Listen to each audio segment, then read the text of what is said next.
pagi dan salam sejahtera untuk kita semua. Yang kami hormati Ibu Kepala Sekolah SMK Negeri 1 Barat, Ibu Regina Yunirmala Dewi. Yang kami hormati Bapak Ibu Guru, seluruh Bapak Ibu Guru dari SMK Negeri 1 Barat. Pertama-tama marilah kita panjatkan puja puji syukur kita kehadirat Allah yang Maha Kuasa atas berkat karunia, limpahan hidayahnya dan juga nikmatnya. Pada kesempatan pagi hari ini kita dapat berkumpul pada tempat ini dalam keadaan sehat walafiat. Amin ya rabbal alamin.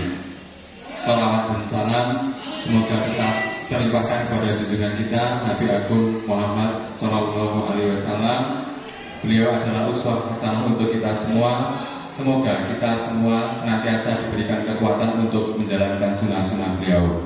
Dan semoga kita salah satu umat yang dapat syafaat di yaumul qiyamah. Amin ya rabbal alamin. Bapak Ibu yang kami hormati, sebelum acara pada pagi hari ini saya mulai, perkenalkan saya membacakan susunan acara pada pagi hari ini.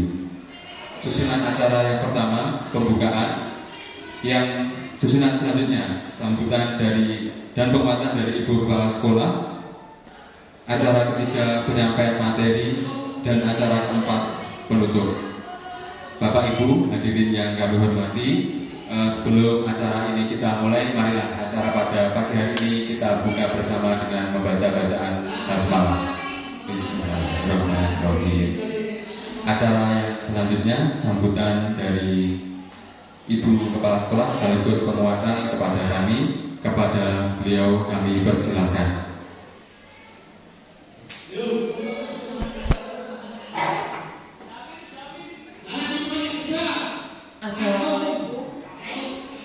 Assalamualaikum warahmatullahi wabarakatuh. Selamat pagi Bapak Ibu, apa kabar? Sehat ya? Bahagia Pak? Bahagia. Itu yang selalu saya tanyakan bertemu dengan siapapun. Bahagia, karena bahagia itu adalah 50% dari kesehatan kita berasal dari kebahagiaan. Bapak Ibu, ini yang akan disimulasikan Pak Tri dan Bu Ayu adalah budaya-budaya positif. Sebetulnya nilai-nilai positif itu sudah kita alami, sudah kita laksanakan, dan sudah kita diberi ajaran oleh orang tua kita sejak dari kita kecil. Nilai-nilai positif yang selalu kita lakukan itu sebaiknya itu ditularkan kepada anak-anak didik kita. Jadi konsepnya adalah bahwa kita sebagai guru, niat kita adalah memberikan pelayanan prima terhadap anak didik kita supaya menjadi manusia yang kritis, manusia yang bertanggung jawab, manusia yang mandiri, seperti yang sekarang dilaksanakan oleh anak-anak kelas 10 itu kan profil pelajar Pancasila. Itu mewujudkan anak-anak yang kritis, mandiri, bertanggung jawab. Bapak Ibu, sebagai guru, kita sebagai panutan dari anak didik kita, karena kita sebagai figur. Apapun yang kita lakukan, apapun yang kita laksanakan, apapun yang kita ucapkan, apapun yang kita kerjakan, itu dilihat oleh mereka. Dan apa yang mereka lihat itu sedikit banyak pasti akan diceritakan di rumah, baik itu di lingkungan sekolah adik mereka, atau di lingkungan keluarga mereka, atau di lingkungan masyarakat mereka. Dan apapun yang kita lakukan itu juga pasti diceritakan oleh mereka. Satu mulut anak yang menceritakan, 10 orang yang mendengarkan, itu berarti sudah 10 mulut yang akan menyebarkan. saya secara pribadi memohon agar budaya-budaya positif yang nanti akan didiseminasikan oleh Pak Tri dan Bu Wahyu itu bisa menjadi brainstorming atau refreshing bagi kita. Itu bisa menjadi refleksi bagi kita. Apakah saya melakukan itu ya? Apakah saya sudah melakukan hal baik itu? Ataukah apakah saya sudah mencontohkan hal baik itu kepada anak didik kita? Karena tanpa kita sadari, di bawah sadar kita, pada saat kita melihat anak yang tidak tertib, pada saat kita melihat anak yang kurang baik, pada saat kita melihat anak yang kelakuannya tidak seperti yang kita harapkan, kita pasti akan naik emosinya, pasti akan marah. Itu manusiawi Bapak Ibu. Tetapi kita harus bisa mengendalikan diri kita sendiri. Kita harus bisa merefleksikan apa yang sudah kita lakukan terhadap mereka. Apakah kita sudah memberikan pelayanan yang baik untuk mereka? Apakah kita sudah memberikan apa yang kita bisa berikan kepada mereka untuk hal-hal yang baik?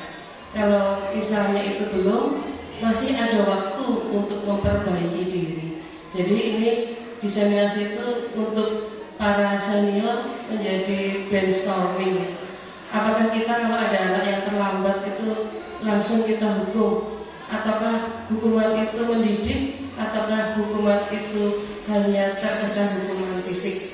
Jadi itu menjadi brainstorming bagi kita, refleksi bagi diri kita sendiri.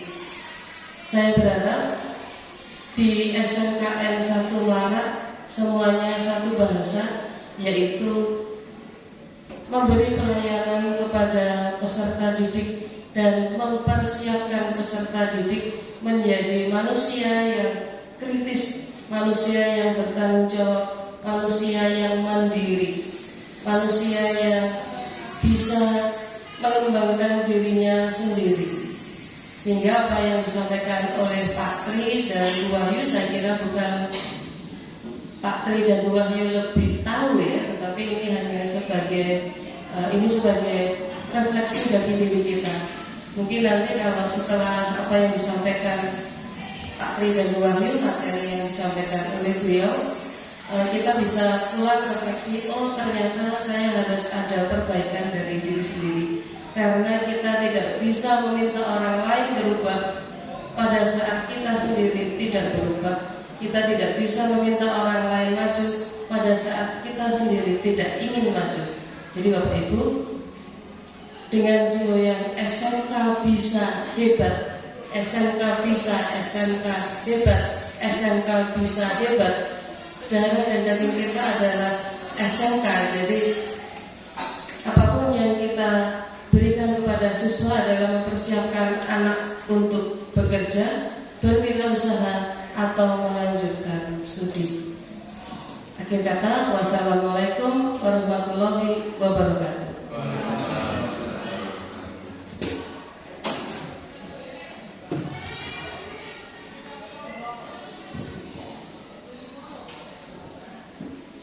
Terima kasih kami sampaikan kepada Ibu Kepala Sekolah, Ibu Regina Bayu Nirmala Dewi atas sambutan dan penguatan yang telah diberikan. Betul sekali Bapak Ibu yang kami hormati, bahwasanya acara pada hari ini saya bersama Bu Wahyu adalah penyebaran pemahaman dan penerapan budaya positif. Menikah bukan berarti kami jauh lebih mengerti dari Bapak Ibu semua. Betul sekali yang dikatakan atau disampaikan oleh Ibu Kepala Sekolah tadi, bahwasanya nanti mungkin bisa dijadikan sebagai refleksi atau brainstorming untuk kita semua, dan selanjutnya kami mendapatkan umpan balik refleksi untuk kami ke depannya dalam melaksanakan program Guru Penggerak. Sekali lagi kami ucapkan terima kasih kepada Ibu Regina Bayu Nirmala Dewi, dikarenakan beliau setelah ini ada kegiatan lain. Ibu Kepala Sekolah mohon izin untuk meninggalkan tempat. Dilanjutkan nanti pemaparan materi dari kami berdua, saya dan Bu Wahyu. Terima kasih Ibu Kepala Sekolah atas sambutan penguatan yang telah diberikan. Mohon izin Bapak Ibu.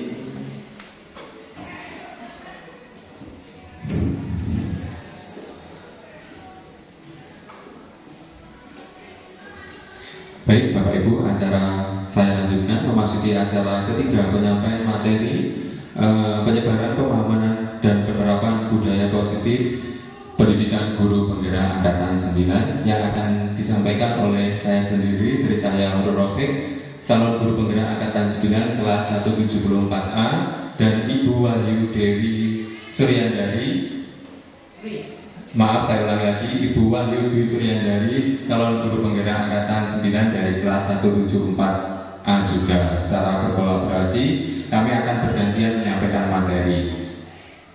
Baik Bapak Ibu, sebelum materi ke ice breaking terlebih dahulu, supaya nanti kita lebih segar dan lebih semangat dalam mengikuti kegiatan pada pagi hari ini. Mohon izin kami memimpin ice breaking. Ice breaking pertama akan dipimpin oleh Bu Wahyu. Monggo.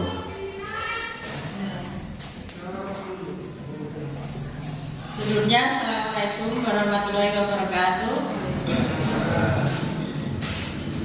Terima kasih kepada Bapak Ibu guru semua sudah meluangkan waktu untuk kami melakukan pemaparan masalah budaya positif. Sebelum kita mulai ke acara, mari kita lakukan ice briefing terlebih dahulu. Nanti begini Bapak Ibu, dimohon untuk berpasang-pasangan. Jadi berpasang-pasangan dengan teman. Monggo Pak Rafiq boleh. Nanti kita tambahkan dulu. Jadi begini, nanti kalau ada kata diva, berarti kan gini, tangan yang sebelah kiri itu telunjuk, yang sebelah kanan nanti menangkap tangan temennya. Jadi kalau nanti ada kata-kata diva, berarti Bapak Ibu guru monggo menangkap. Contoh nih, saya berbicara ada katanya diva, berarti Bapak Ibu guru tangkap temennya.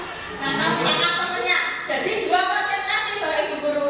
Jangan konsentrasi tangan kirinya jangan sampai ketangkap tangan teman satunya, tangan kanan konsentrasi menangkap tangan temennya. Ya, kalau yang tertangkap berarti nanti kalah. Jangan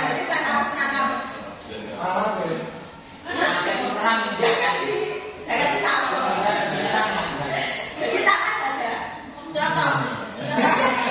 Seumpama nanti saya ada cerita deh, nanti di kelas 10 tata busana itu ada siswa kembar namanya Dina dan Diva. Jadi kalau ada kata Diva dan Diva deh, yang difokuskan Diva. Kan ada Dina sama Diva, nanti yang Divanya.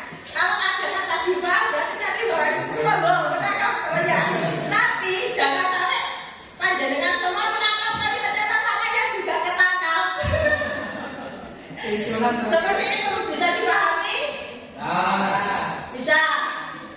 Mungkin Pak Roket gandengan sama Pak Kosen saja. Kawan-kawannya. Buat sama Bu Laras. Duduk nggak apa-apa, mau sendiri atau mau saja.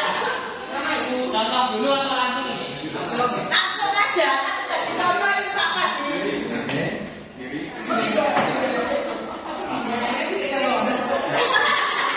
Kalau bisa makanya. Kalau yang tanpa jempol salah. Kalau nanti seumpama, kalau Bapak Ibu mau menyembunyikan, ya disembunyikan di belakang nggak apa-apa. Boleh Pak. Tangan yang kiri itu bisa kalau jenengan semua waktu mau fokus kan temennya mau nangkap deh, tangannya boleh disembunyikan ke belakang, nggak apa-apa. Bebas, boleh. Saya tinggal di mana? Sudah bisa dimulai. Bagus, ini konsentrasi.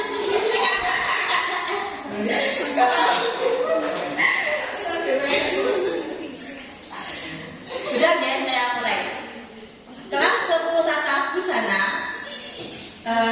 sedang melakukan pembelajaran yaitu pembuatan busana anak. Kebetulan di kelas tata busana ada siswa kembar yang bernama Dina dan Diva.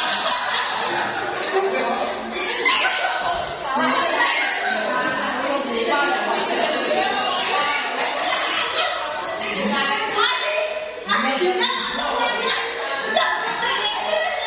Saya dengarnya itu. Fokusnya Diva ya, Diva bukan Dina.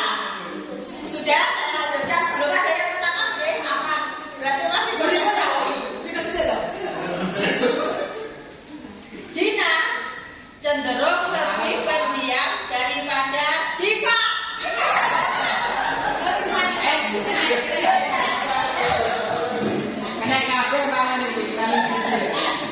Sedangkan Diva lebih aktif. Ternyata ada yang ketangkap. Pak Rafi ketangkap oleh Pak Kosim.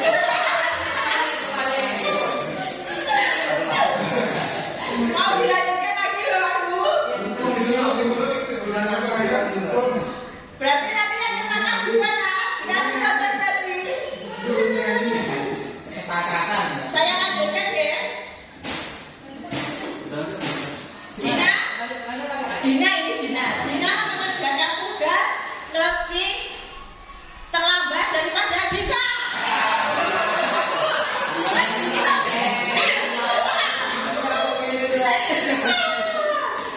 Geng bersambut dengan bahwa jadi di sini ada untuk memusatkan konsentrasi. Yang kedua SBM-nya sama Pak Rofi. Baik, terima kasih Bu Ayu.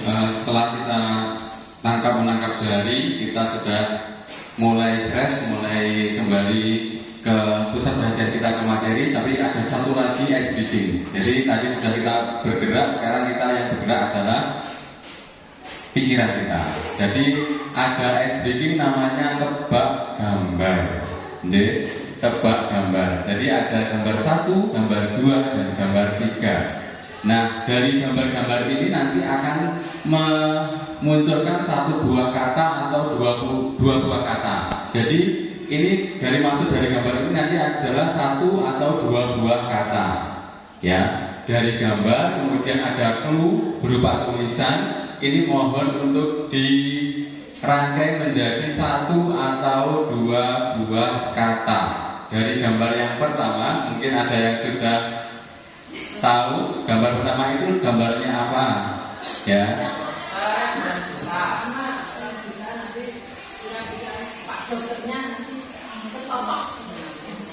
Oh, dari Bu Anis gitu. Jadi ada orang buta kemudian ada Pak Dokternya mungkin nanti ketotok katanya buat Bu Anis, menurut Bu Anis seperti itu.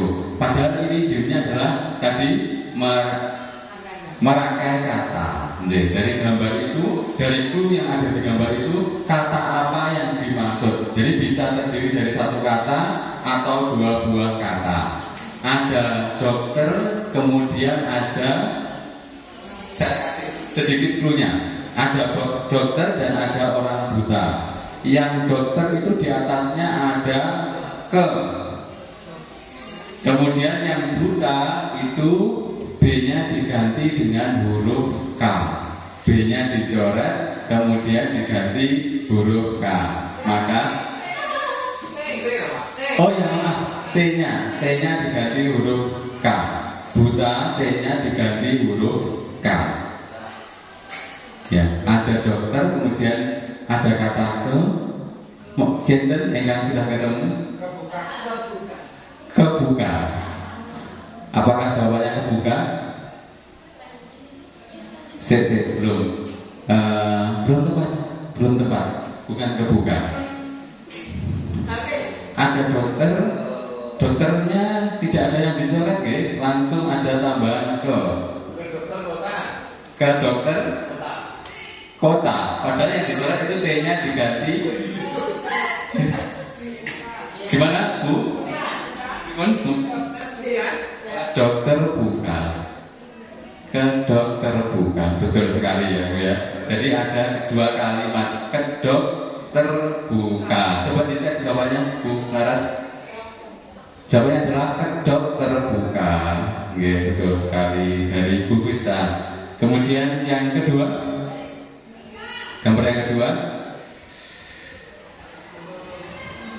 ada clue-nya, ada orang tidur, ada angsa. Betul sekali. Tepat sekali berita. Kayaknya berita ini sudah mulai pro ini. Pemimpin bangsa. Cek jawabannya betul. Pemimpin karena itu mimpi ya. Pemimpi tambah N jadi pemimpin, angsa tambah B jadi bangsa. Oke. Lanjut yang gambar ketiga.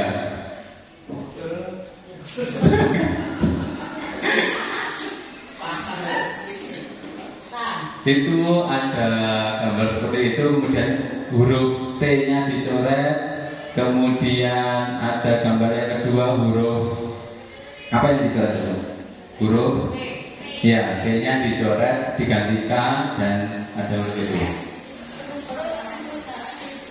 Perusahaan kecil, ya.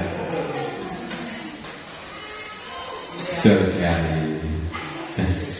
Terima kasih Bapak Ibu. Jadi tujuan S briefing ini untuk kita memusatkan perhatian, selain itu juga menambah fokus kita dan menambah semangat kita dalam mengikuti serangkaian kegiatan. Terima kasih. Untuk selanjutnya akan disampaikan oleh Bu Wahyu di pemaparan materi yang pertama. Jadi setelah tadi diberikan penguatan oleh Ibu Kepala Sekolah, memang benar sekali Bapak Ibu. Jadi kami berdua sedang mengikuti program pendidikan guru penggerak. Kami telah sampai modul 1.4, di mana sebelumnya kami sudah mempelajari yang pertama filosofi pendidikan guru menurut Gadget Dewantara. Kemudian yang kedua adalah nilai dan peran guru penggerak. Poin ketiga adalah atau modul ketiga adalah visi guru penggerak, dan yang sekarang ini kami lampaui adalah budaya positif. Untuk selanjutnya pemaparan pertama disampaikan oleh Bu Wahyu.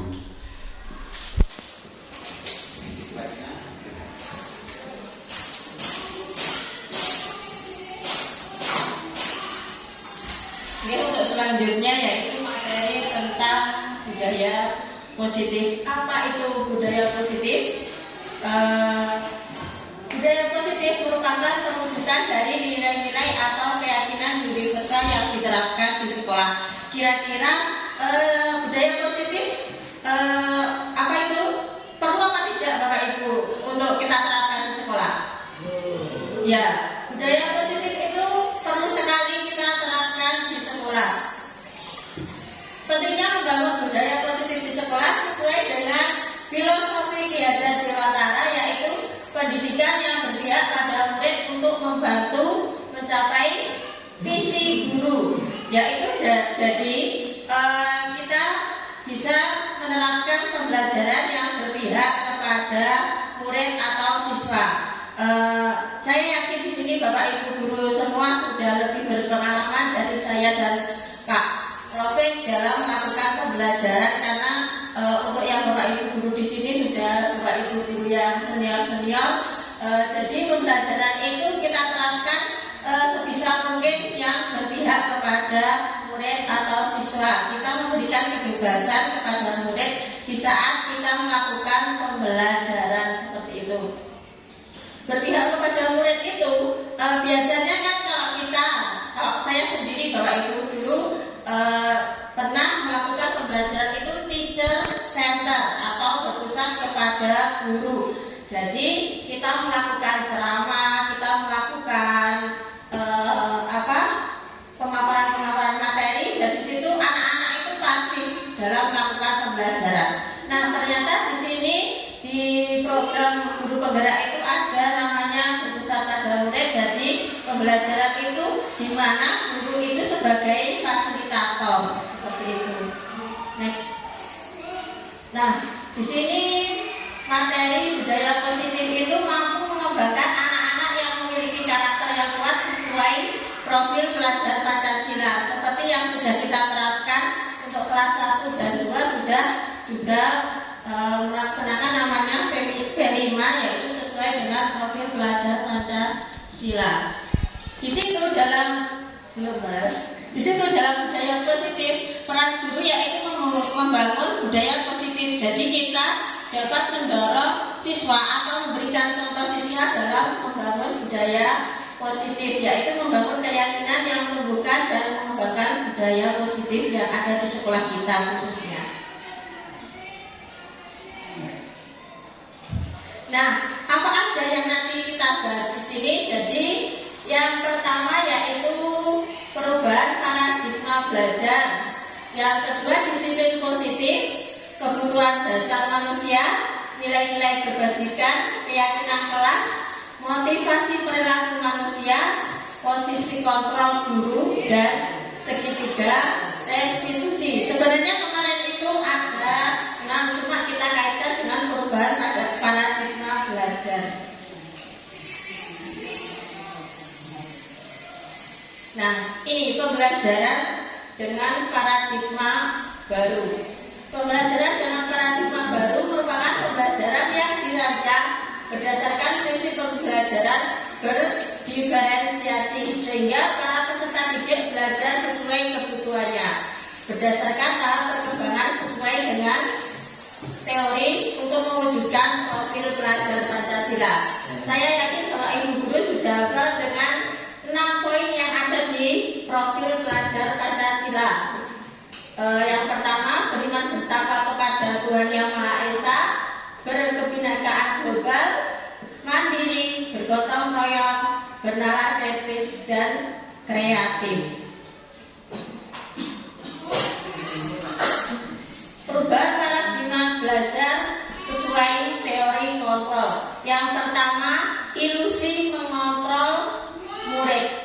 Jadi kita itu biasanya memaksakan murid untuk melakukan apa yang kita inginkan. Di situ sebenarnya murid itu diberi kebebasan Bapak Ibu Guru dalam melakukan hal apapun, tapi dengan bimbingan atau arahan dari kita. Itu termasuk dalam ilusi guru mengontrol murid. Yang kedua, ilusi bahwa semua penguatan positif, efektif, dan bermanfaat itu suatu usaha untuk mengontrol murid. Yang selanjutnya, ilusi bahwa kritik itu membuat orang merasa bersalah dalam menguatkan karakter. Nah, kritikan itu kadang kita berpikir kita mengkritik itu bisa menguatkan karakter murid. Belum tentu seperti itu, nggih. Jadi kadang itu anak merasa bersalah Bapak Ibu kalau kita langsung mengkritik anak. Jadi bagaimana kita bisa membimbing atau mengarahkan anak supaya anak itu tidak, kadang ada yang anak selalu merasa bersalah dengan apa yang sudah dilakukannya. Untuk yang selanjutnya, ilusi bahwa orang dewasa memiliki hak untuk memaksa. Terkadang kita merasa lebih dewasa, kita memaksa, contohnya anak didik kita untuk melakukan apa yang kadang peserta didik tidak ingin dilakukan. Ini ada perubahan paradigma stimulus respon ke stimulus kontrol. Contohnya, stimulus respon yaitu realitas kebutuhan kita sama. Kita berpikiran kalau kebutuhan kita itu sama. Kalau di teori kontrol, kebutuhan itu berbeda-beda. Setiap orang memiliki kebutuhan berbeda-beda. Untuk selanjutnya, semua orang melihat hal yang sama. Untuk teori kontrol, setiap orang memiliki gambaran yang berbeda. Kita mencoba mengubah orang agar berpandangan sama dengan kita. Untuk teori kontrolnya, kita berusaha memahami pandangan orang lain tentang dunia. Belum tentu pandangan kita itu sama dengan pandangan orang lain. Contoh, pandangan saya itu anak-anak itu mau melakukan apa yang kita inginkan. Nah, pandangannya Bu Yuli itu barangkali berbeda dengan pandangan saya. Seperti itu. Perilaku buruk dilihat sebagai suatu kesalahan.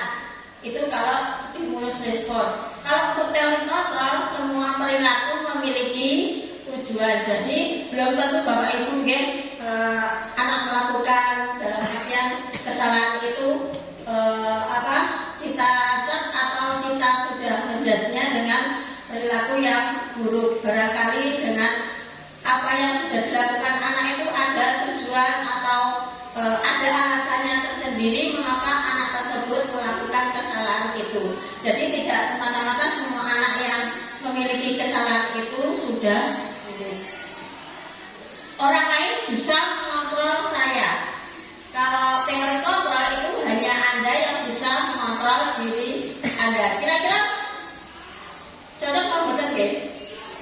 Jadi kalau untuk stimulus respon itu orang lain itu bisa mengontrol kita.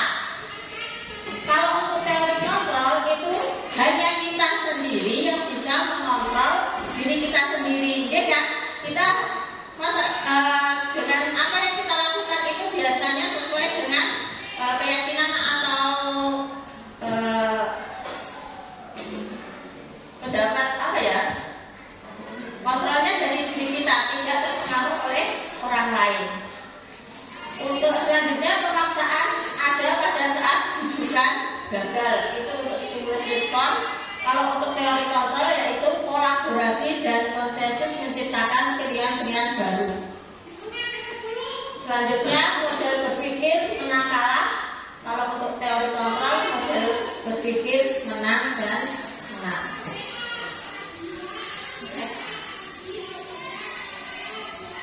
Nah, untuk materi selanjutnya tadi paradigma perubahan, sekarang disiplin positif. Disiplin itu berasal dari kata disiplina, yaitu belajar. Makna asal berkonotasi dengan disiplin diri murid-murid menurut Socrates Plato. Disiplin diri membuat orang bertanggung jawab terhadap apa yang dilakukannya karena mereka mendasarkan tindakan mereka pada nilai-nilai kebajikan universal. Nah, ini disiplin positif. Disiplin sebagai bentuk kontrol diri, yaitu belajar untuk kontrol diri agar dapat mencapai suatu tujuan mulia. Tujuan mulia di sini mengatur nilai atau prinsip-prinsip mulia yang dianggap sebagai nilai-nilai kebajikan yang universal. Nanti untuk nilai-nilai kebajikan akan dijelaskan oleh Pak Rofik. Bapak kita, Bapak Dihajar Dewantara menyatakan bahwa di mana ada kemerdekaan, disitulah harus ada disiplin yang kuat. Sesungguhnya disiplin itu bersifat self-disiplin, yaitu kita sendiri yang mewajibkan kita dengan sekeras-kerasnya, tetapi itu sama saja. Sebab jikalau kita tidak dapat melakukan self-disiplin, wajiblah penguasa lain mendisiplinkan kita. Dan peraturan demikian itulah harus ada di dalam suasana yang berbeda. Jadi begini Bapak Ibu. Jadi bagaimana kita melakukan disiplin positif itu harus dari diri kita sendiri. Kalau kita tidak melakukan disiplin positif, barangkali nanti dari teman kita untuk mendisiplinkan kita seperti itu. Semoga di SMK Negeri Melarat, khususnya Bapak Ibu Guru semua, kita bisa menjadi figur yang baik, dapat mendisiplinkan para murid-murid kita seperti itu. Dalam budaya kita, makna disiplin dimaknai menjadi suatu yang dilakukan seseorang pada orang lain untuk mendapatkan kepatuhan. Kecenderungan umum adalah menghubungkan disiplin dengan ketidaknyamanan, bukan dengan apa yang kita hargai. Kadang disiplin itu kita merasa tidak nyaman, bukan apa yang harus kita hargai. Tujuan dari disiplin positif adalah menanamkan motivasi yang ketiga pada murid-murid kita, yaitu untuk menjadi orang yang mereka inginkan dan menghargai diri sendiri dengan nilai-nilai yang mereka percaya, yaitu nilai-nilai kebajikan universal. Nah, untuk materi selanjutnya yaitu kebutuhan dasar manusia. Kebutuhan dasar manusia yaitu yang pertama, kebutuhan untuk bertahan hidup. Semua orang pasti memiliki kebutuhan untuk bertahan hidup. Yang kedua, cinta dan kasih sayang. Yang ketiga, kebebasan. Yang keempat, kesenangan. Yang kelima yaitu kekuasaan.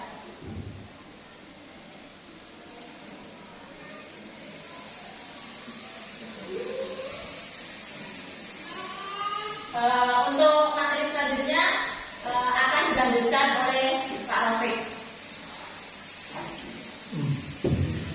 Baik, terima kasih. Kembali ke slide sebelumnya, slide kebutuhan dasar manusia. Ada 5 kebutuhan dasar manusia, termasuk kebutuhan dasar yang juga ingin dicapai atau diraih oleh murid-murid kita, Bapak Ibu. Jadi murid itu berperilaku di sekolah ternyata tujuannya adalah ingin mencapai kebutuhan dasarnya. Jadi kita yang harus mengerti, mungkin yang perlu kita luruskan adalah cara mereka dalam memenuhi kebutuhan dasar yang diinginkan. Kadang-kadang caranya masih keliru, jalannya yang ditempuh juga masih salah. Jadi tugas kita Bapak Ibu, nanti mungkin kita menggali lagi apa maksud dari tingkah laku anak. Perbuatan itu maksudnya apa bro? Tujuannya kemana? Arahnya mau apa? Mau mencari kebutuhan dasar yang mana? Jadi kebutuhan dasar ada 5. Yang pertama adalah kebutuhan untuk bertahan hidup. Yang kedua adalah cinta dan kasih sayang. Kemudian kebebasan. Kemudian 4 kesenangan dan 5 kekuasaan. Yang kebutuhan untuk bertahan hidup dulu. Next slide berikutnya. Jadi kebutuhan untuk bertahan hidup tentunya adalah apa Bapak Ibu? Makan dan minum. Jadi sama juga ya, kita juga butuh hal tersebut, butuh makan, butuh minum untuk bertahan hidup. Siswa-siswi kita juga sama Bapak Ibu. Jadi mungkin kalau di kelas anak-anak makan itu dalam upaya untuk memenuhi kebutuhan hidupnya untuk bertahan hidup, tapi itu masih kurang benar karena makannya saat pembelajaran. Jadi nanti yang perlu kita luruskan adalah bagaimana nanti kita mengambil porsi, mengarahkan anak untuk ya boleh makan, tapi nanti ada waktunya sendiri di jam istirahat, atau mungkin nanti kita memberikan kesepakatan 10 menit sebelum pembelajaran diizinkan untuk makan terlebih dahulu. Jadi demikian untuk kebutuhan yang pertama. Yang kedua adalah kebutuhan cinta dan kasih sayang. Jadi apalagi kita berhubungan dengan anak-anak ya, yang tentu perlu perhatian, perlu cinta kasih sayang dari bapak ibunya kalau di rumah, kalau di sekolah tentu cinta dan kasih sayang dari bapak dan ibu gurunya. Jadi mungkin kalau di kelas kasusnya ada anak yang cari perhatian ya, jadi dengan hal tertentu cari perhatian, pengen diperhatikan, pengen dicintai, pengen disayangi, itu monggo bapak ibu ya, kita mencoba membagi kasih sayang dan cinta kita kepada murid-murid kita seperti itu. Lanjut kebebasan ya, jadi kebutuhan kebebasan adalah kebutuhan akan kemandirian, otonomi, memiliki pilihan dan mampu mengendalikan arah hidup seseorang. Ini juga kerap kita jumpai di sekolah. Bahwasanya ada anak yang misalnya di pelajarannya matematika, misalnya saya minta izin mencontohkan di pelajaran matematika, di pelajarannya Bu Anis. Jadi mungkin kalau ada siswa kok disuruh mengerjakan kok inginnya keluar, inginnya itu dalam rangka memenuhi kebutuhan dasarnya, yaitu kebebasan, tapi caranya masih tidak tepat karena walaupun setiap anak itu memiliki ketertarikan sendiri-sendiri, potensi sendiri-sendiri, mungkin ada dari antara siswa-siswa Bu Anis itu yang tidak minat matematika, tapi caranya tidak seperti itu. Untuk mendapat kebebasan kita perlu mengarahkan. Kalau tidak bisa atau tidak suka dengan pelajaran matematika, apakah tidak harus mengikuti pelajaran? Ya harus ya Bapak Ibu ya, karena nanti mungkin di value-nya, di nilai-nilai pokok matematikanya yang bisa dipergunakan di keseharian itu kita bisa masukkan. Oh, matematika itu seperti ini loh, konsep dasarnya seperti ini. Nanti ke depan matematika itu dapat difungsikan sebagai apa untuk kehidupan kita, seperti itu. Jadi mungkin kalau yang perhitungan yang kompleks tidak terlalu bisa kalau anak yang tidak cinta dengan matematika, tapi bisa dialihkan materinya pada ke yang dasar, seperti itu. Lanjut kesenangan ya, jadi tidak hanya siswa, kita pun juga butuh kesenangan Bapak Ibu ya. Kalau weekend kita liburan, tidur, itu juga kalau kesenangannya masing-masing berbeda. Jadi setiap orang itu mempunyai gambaran kesenangan yang berbeda. Kalau mungkin kalau Bu Laras kalau weekend ke mall, kalau Bu Yuli mungkin mengajak putranya untuk ke waduk, bendot, sebagainya, itu kesenangannya masing-masing berbeda. Pak Bos tadi kesenangannya tidur, ya jadi seminggu untuk istirahat, untuk memperoleh kesenangannya dengan tidur. Juga itu beda karena memang setiap orang itu beda ya, mempersepsikan kesenangannya versinya masing-masing ya, senang hobinya juga beda-beda. Lanjut, yang kedua adalah kekuasaan. Kebutuhan ini berhubungan dengan kekuatan untuk mencapai sesuatu, menjadi kompeten, menjadi terampil, didengarkan dan memiliki rasa harga diri. Tentunya di dalam kelas ada nih siswa-siswa kita yang demikian, Bapak Ibu. Jadi ada anak yang menonjol, inginnya divalidasi bahwa dia itu bisa, inginnya dia itu dimengerti bahwa dia itu aku tuh bisa, aku tuh lebih pintar dari teman-temannya. Itu pasti ada siswa yang demikian di kelas. Pengennya dilihat, pengennya menonjolkan diri, pengennya diakui, pengennya divalidasi, seperti itu. Jadi kekuasaannya seperti itu, teman. Kita juga perlu meluruskan bagaimana memenuhi kebutuhan dasar yang baik ya. Jadi kita memberikan apresiasi, juga memberikan kontrol terhadap pemenuhan kebutuhan dasar yang ingin dipenuhi oleh siswa-siswa kita. Lanjut.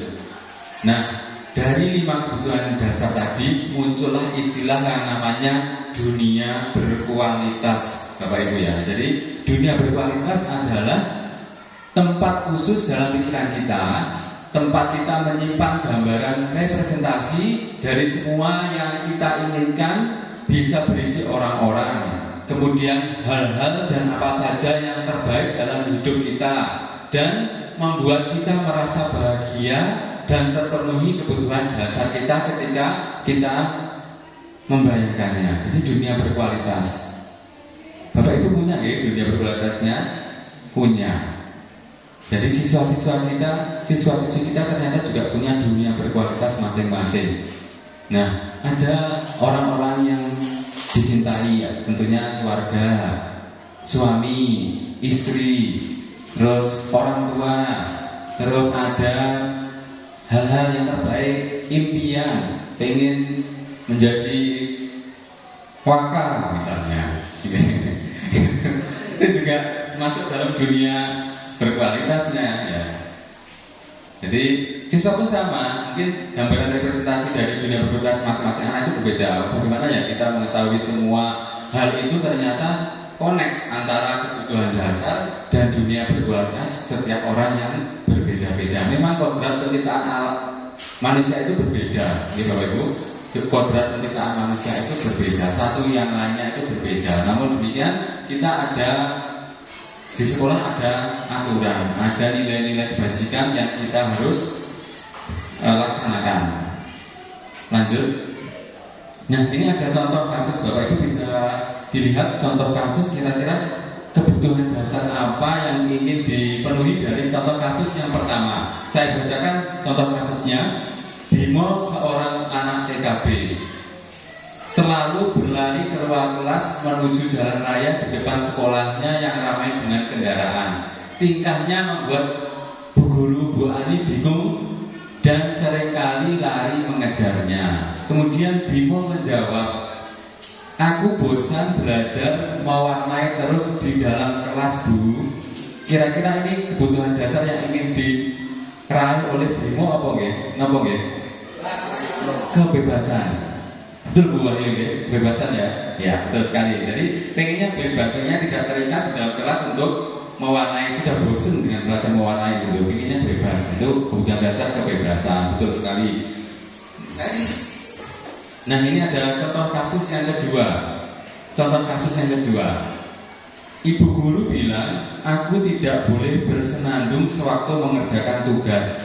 Katanya kelas harus tenang, tidak ada suara." Kemudian si anak ini kan nggak seru jadinya kalau seperti itu. Berarti kebutuhan dasar yang ingin dipenuhi adalah kesenangan. Betul sekali jawaban dari Pak Kanafi tadi, kesenangan. Pengennya senang, pengennya bisa sambil bernyanyi, hobinya mungkin nyanyi. Jadi belajarnya bisa dengan bersenandung, kesenangannya tadi.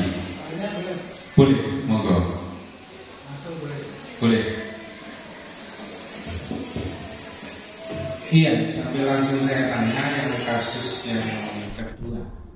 Yang kedua, bahwa anak senang bersenandung dalam belajar. Memang kita bisa mengkategorikan dalam pembelajaran diferensi itu melihat dari latar belakang ada yang sukanya memang dia masuk pelajaran itu dengan auditori, ya, menggunakan bunyi-bunyian, ya, sehingga itu yang perlu digaris bahwa apakah itu tidak kaitannya tidak dengan disiplin tadi, apakah itu bagaimana korelasinya dengan pembelajaran berdiferensiasi yang melihat dari kebutuhan ini. Mungkin itu pertanyaan. Terima kasih. Baik, terima kasih Pak Gosin atas pertanyaannya. Jadi memang kegiatan kita hari ini adalah sharing pemahaman dan juga refleksi untuk kami. Jadi Bapak Ibu nanti jika ada yang ingin bertanya bisa langsung bertanya atau nanti di sesi tanya jawab. Tapi di sela-sela ini malah lebih bagus karena biar sama nyambung di waktu itu juga biar tidak lupa. Jadi pertanyaan Pak Gosin tadi kaitannya dengan pembelajaran berdiferensiasi, bahwasanya setiap anak itu mempunyai cara belajar yang berbeda. Ada yang auditori, ada yang kinestetik, ya.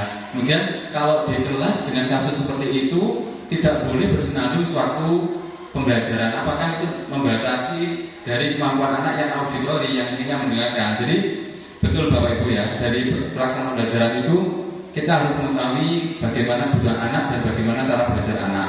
Tetapi yang di konteks kasus ini itu tidak ada korelasinya dengan pembelajaran. Ya, kasus ini adalah bahwasanya itu tidak melalui kesepakatan kelas terlebih dahulu. Jadi kalau kelasnya tidak boleh bersenandung, mungkin di pelajaran agama mungkin enggak. Kalau tidak boleh bersenandung berarti kan tidak boleh dibuat sambil bersenandung. Nah, itu lewat kesepakatan dulu Pak. Lebih tepatnya kalau ingin memberikan pembelajaran yang berdiferensiasi, nanti ada alurnya, kemudian ada kesepakatan yang telah disepakati dan beralur sesuai dengan konsep kita. Dan kalau pembelajaran berdiferensiasi sambil ini boleh, tentu boleh, tapi mungkin disepakati dulu di awal dalam pelaksanaannya. Jadi tidak kok tiba-tiba kita belajar ngaji tapi anak-anak menyanyi nopo sing sekarang lagu yang sekarang ini lagunya Dirga Sahib misalnya, itu kan juga kurang tepat ya. Jadi itu Pak Hasil ya, pembelajaran berdiferensiasi itu penting, cuman dalam konteksnya kita harus melepaskan juga momen mana, melihat waktu, melihat kebutuhan juga, seperti itu. Berikut Pak Hasil. Terima kasih atas pertanyaannya. Lanjut ke kasus nomor 3. Tahun ini saya bacakan langsung. Tahun ini Dimas genap berusia 17 tahun. Ia senang sekali ketika ayahnya mulai mengajarkan cara menyetir mobil. Setiap akhir pekan ia berlatih menyetir. Ia terlihat senang sekali berlatih sampai akhirnya ia bisa menyetir mobil dengan baik dan lancar.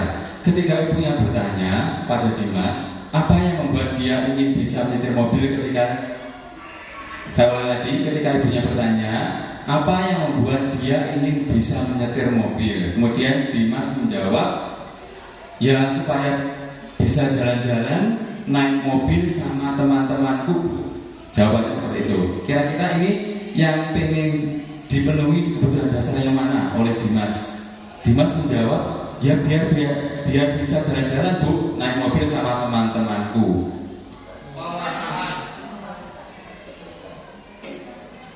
Kenapa nggih? Ada yang penguasaan, ada yang kebebasan, kesenangan. Penguasaan karena mengandalkan peraturan yang pertama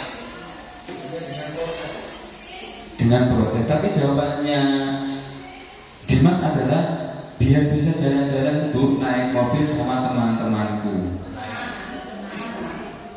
Kesenangan, nopo kebebasan, nopo penguasaan. Penguasaan karena ada istilah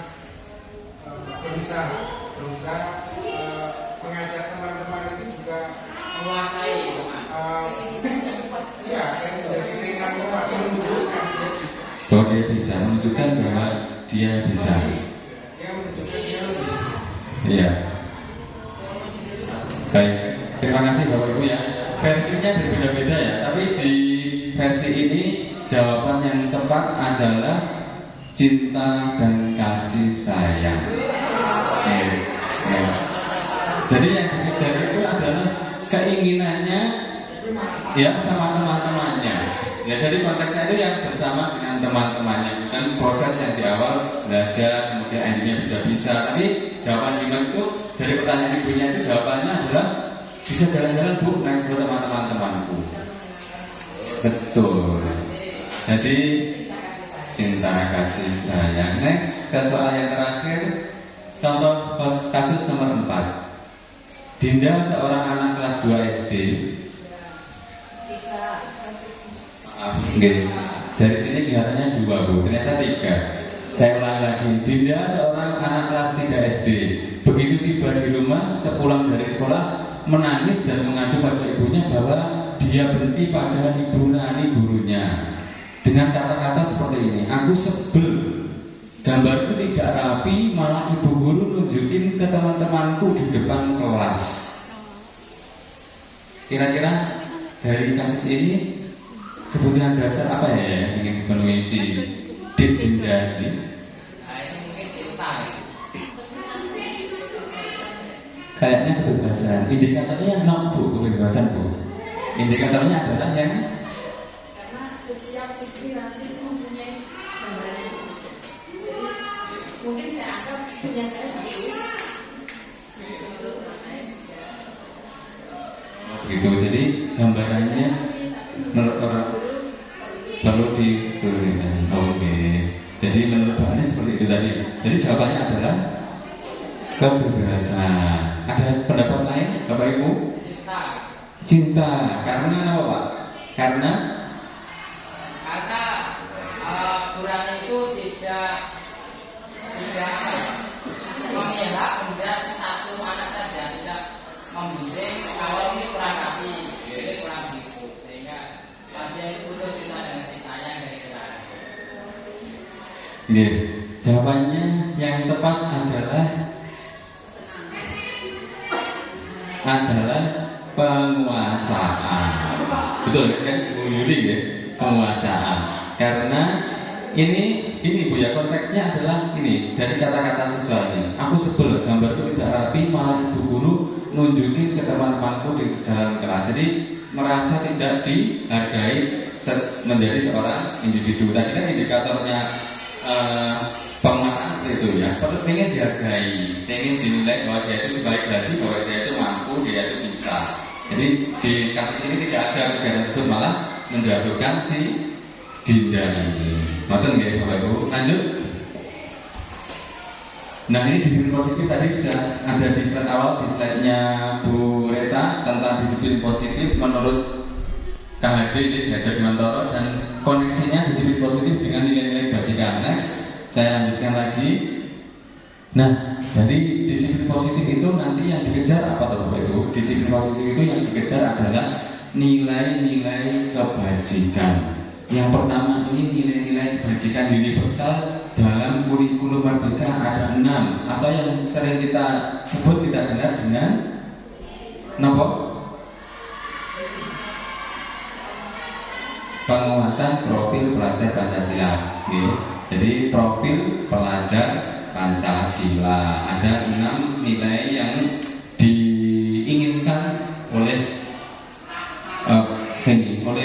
profil pelajar Pancasila. 6-nya sudah dibaca nih, Kama Buayu, beriman bertakwa kepada Tuhan Yang Maha Esa dan berakhlak mulia, mandiri, benar kritis, berkebudayaan global, bergotong royong dan kreatif. Gimana Bu? Cuma 5, gitu. Oh, gitu. Angkanya salah. Gitu. 6 ya. Ada 5 double 5-nya, jadi ada 6 profil pelajar Pancasila pada nilai-nilai kebajikan yang terkandung dalam kurikulum Merdeka ini. Wajib kita hafalkan Bapak Ibu ya, karena dalam keseharian, jadi kita harus tahu ternyata value pembelajaran itu di 6 ini yang kita kejar. Profil pelajar Pancasila. Lanjut. Nah, nilai-nilai kebajikan secara universal ini ya Bapak Ibu ya, ya ada ini yang di kolom pertama ada peduli sampai gotong royong, dalamnya banyak sekali, dan kerajinan, keberanian, sopan santun, rendah hati, integritas, kebahagiaan, keteguhan hati, rasa hormat, tanggung jawab, pengertian dan sebagainya. Itu merupakan nilai-nilai kebajikan. Nah, nilai-nilai kebajikan ini nanti fungsinya apa Bapak Ibu? Nilai kebajikan ini fungsinya nanti yang kita implementasikan ke dalam sebuah keyakinan atau yang kita sering dengar dengan sebutan keyakinan kelas. Jadi keyakinan kelas itu yang dituju adalah value atau nilai-nilai dari nilai kebajikan yang bersifat universal. Jadi gotong royong, misalnya nanti kalau di pelajaran saya produktif, gotong royong membersihkan bengkel setelah praktek. Ya, ada saling menghargai, saling menghargai dan menghormati guru dan siswa, baik guru dan siswa. Kemudian ada banyak sekali nilai-nilai kebajikan universal yang bisa kita angkat, bisa kita terapkan menjadi sebuah keyakinan di kelas kita yang nantinya dapat membimbing anak-anak dan bapak ibu guru dalam melaksanakan kegiatan pembelajaran di kelas. Itu adalah nilai-nilai keyakinan kelas. Next, keyakinan kelas akan disampaikan kembali oleh Bu Ayu karena kita berkolaborasi bersama Bapak Ibu. Jadi nanti penyampaian materinya bergantian dan berkolaborasi dengan Bu Ayu. Dari yang saya sampaikan tadi mungkin ada pertanyaan dari Bapak Ibu sebelum ke aktivitas yang selanjutnya yaitu pemaparan materi dari Bu Ayu. Belum ada nih. Nanti bisa di akhir sesi. Terima kasih. Lanjutkan oleh Bu Ayu.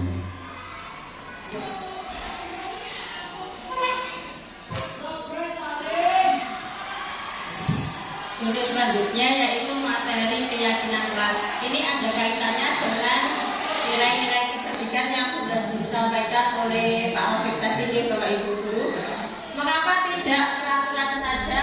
Mengapa harus keyakinan kelas? Kira-kira mengapa Bapak Ibu Guru? Kok tidak peraturan saja? Kenapa kok harus keyakinan?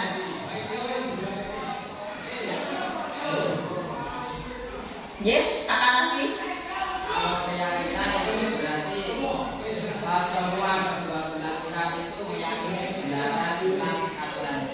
Kalau nyata berarti satu pihak saja yang memberi. Ya bisa.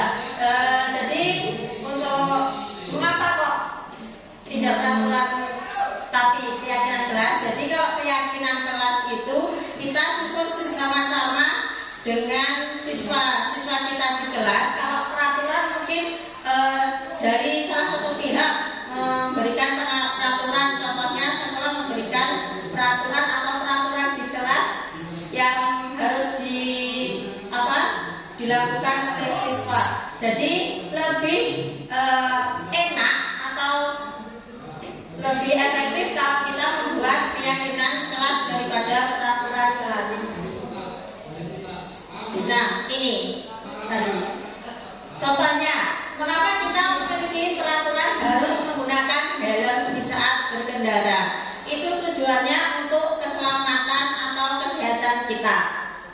Mengapa kita memiliki peraturan 3M, menggunakan masker, mencuci tangan, menjaga jarak waktu COVID kemarin itu bisa nilai-nilai keselamatan atau kesehatan. Nah, nilai keselamatan atau kesehatan itulah sebagai suatu keyakinan, yaitu nilai-nilai kebajikan universal yang disepakati secara tersirat dan tersurat, lepas dari latar belakang suku, negara, bahasa maupun agama, perlu diciptakan dan disepakati keyakinan-keyakinan bersama antar warga kelas. Jadi keyakinan keyakinan di kelas itu kita susun bersama-sama dengan siswa Bapak Ibu Guru. Karena dengan kita susun dengan siswa, mereka kan yang membuat sendiri keyakinan bersama kita. Jadi mereka bisa meyakini bahwa nilai yang mereka buat itu bisa nanti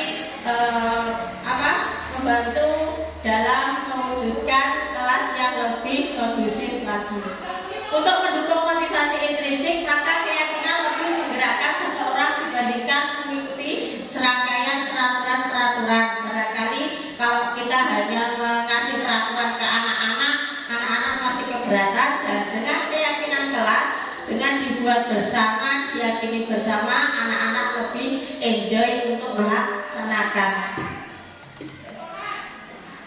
Nah, ini pembentukan keyakinan kelas ini kita kasih gambaran saja bagaimana pembentukan keyakinan kelas. Keyakinan kelas bersifat lebih abstrak dari peraturan yang lebih rinci dan konkret. Keyakinan kelas berupa pernyataan-pernyataan universal. Tadi sudah disebutkan topik nilai-nilai kebajikan di situ juga.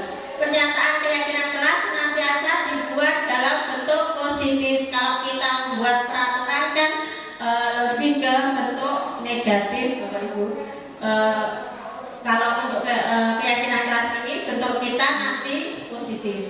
Keyakinan kelas hendaknya tidak terlalu banyak sehingga mudah diingat dan dipahami oleh semua warga kelas. Jadi kita tidak perlu membuat kalimat yang panjang. Seperti itu cukup hanya singkat tapi mudah dipahami oleh siswa-siswa kita. Keyakinan kelas sebaiknya sesuatu yang dapat diterapkan di lingkungan, terutama di kelas kita yang nanti kita ajarkan. Semua warga kelas hendaknya ikut berkontribusi dalam pembuatan keyakinan kelas lewat kegiatan curah pendapat. Jadi baik siswa maupun Bapak Ibu guru ikut melakukan dalam pembentukan keyakinan kelas. Jadi semua warga atau semua orang yang ada di kelas itu ikut mencurahkan pendapat apa yang akan kita bentuk. Selanjutnya bersedia meninjau kembali keyakinan kelas dari waktu ke waktu.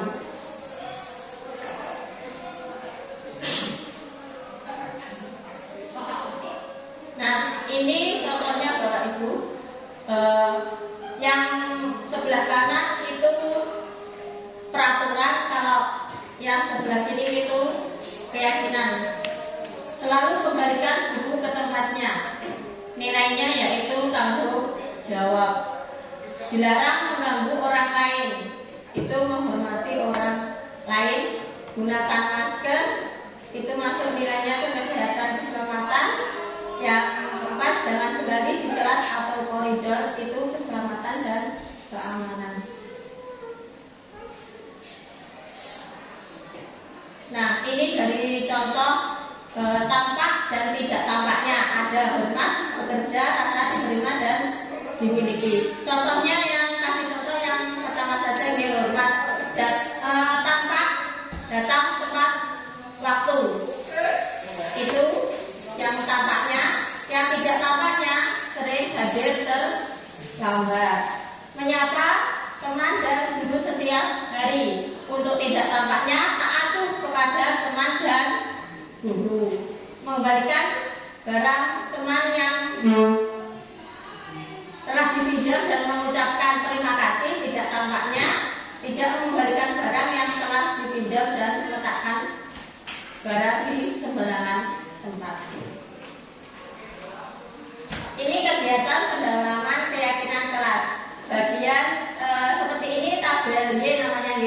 Ada terdengar, terlihat, dan berperilaku. Contohnya terdengar yaitu, yuk saya bantu. Kita bisa selesaikan ini bersama. Terima, tolong ya, permisi. Itu masuk ke terdengar. Untuk terlihatnya, berempati terhadap perasaan orang lain, memegang barang milik orang lain hanya dengan izinnya. Untuk berperilakunya, tersenyum ramah, memberi salam hormat, itu masuk ke berperilaku. Kalau ini kegiatan tugas saya, tugas kamu. Jadi tugas kita sebagai guru dan tugas murid. Jadi di sini tugasnya untuk apa dan apa yang tidak dilakukan guru dan murid seperti itu. Dalam di sini contohnya tugas guru mengajar, mendidik, menjawab pertanyaan, memberi nilai, mengatur kelas dan sebagainya itu. Untuk tugasnya murid belajar, mencoba menghasilkan yang terbaik dari diri, bertanya jika tidak paham, mengikuti peraturan dan lain-lain. Untuk guru tugasnya bukan di sini yang bukan deh. Kita tidak boleh menyakiti ataupun disakiti, memaksa kamu untuk belajar, merapikan seperti itu. Nah, ini contoh pembuatan keyakinan kelas di kelasnya Pak Taufik, yaitu kelas TPR. Di sini proses setelah anak-anak membuat keyakinan dilakukan oleh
selanjutnya untuk mendapat imbalan atau penghargaan.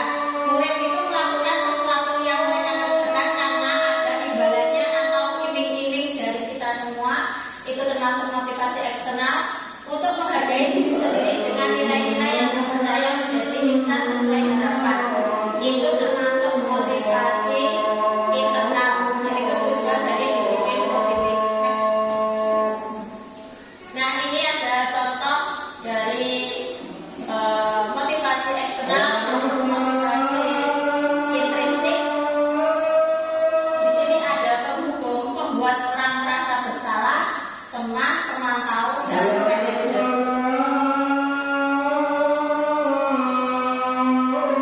Nah, ini ada beberapa pernyataan. Untuk pernyataan pertama, mencatat 100 kali di dalam buku kalimat, saya tidak akan terlambat lagi karena terlambat bersekolah. Itu termasuk ke dalam apa nih, Bapak Ibu? Hukuman atau konsekuensi. Mencatat 100 kali di dalam buku kalimat, saya tidak akan terlambat lagi.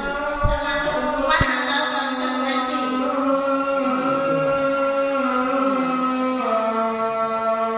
Jadi kalau ini termasuk ke konsekuensi, seperti kata Bu Anis, konsekuensinya karena terlambat ke sekolah, kecuali kalau kita menghukum untuk lari-lari ke lapangan, menggantikan kertas tugas teman yang telah dicoret-coret. Ini masuk ke konsekuensi juga. Mengganti kertas tugas teman yang telah dicoret-coret, itu masuk konsekuensi. Berjemur di lapangan basket pukul 12 siang karena mengobrol dengan teman. Ini termasuk ke dalam hukuman.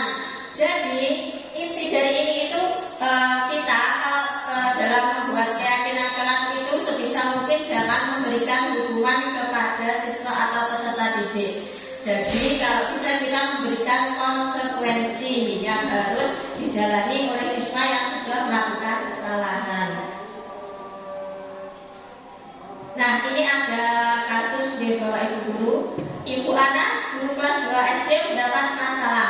Murid-muridnya tidak bisa tertib berdiri antri di depan pintu kelas dan selalu berebutan masuk ke dalam kelas setelah istirahat usai.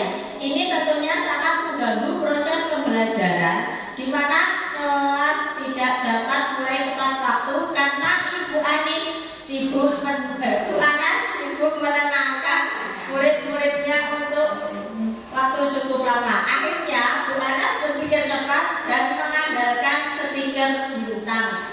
Setiap murid-murid akan masuk ke kelas usai jam istirahat. Bu Anas akan mengiming-imingi murid-muridnya dengan stiker bintang. Siapa yang dapat berdiri lurus dan berbaris rapi antri di depan pintu dapat stiker bintang dari Bu Anas. Sebagian besar murid-muridnya menyambut tantangan tersebut dan langsung berdiri rapi di depan pintu agar mendapat stiker bintang. Hal ini terus dilakukan Bu Anas selama beberapa minggu. Karena cukup berhasil membuat murid-muridnya berdiri rapi antri di depan pintu, sampai pada suatu saat Bu Anas sakit dan terpaksa digantikan oleh Pak Heru. Pak Heru tidak mengetahui tentang stiker bintang dan benar saja pada saat masuk ke kelas usai jam istirahat, murid-murid kelas 2 kembali berebut masuk kelas. Apa yang terjadi dan mengapa? Nah, kira-kira apa motivasi murid kelas 2 untuk bersedia antri sebelum masuk kelas? Motivasinya apa, Bapak Ibu? Ya, karena diiming-imingi untuk mendapatkan stiker bintang, mereka mau tertib untuk berbaris di depan kelas.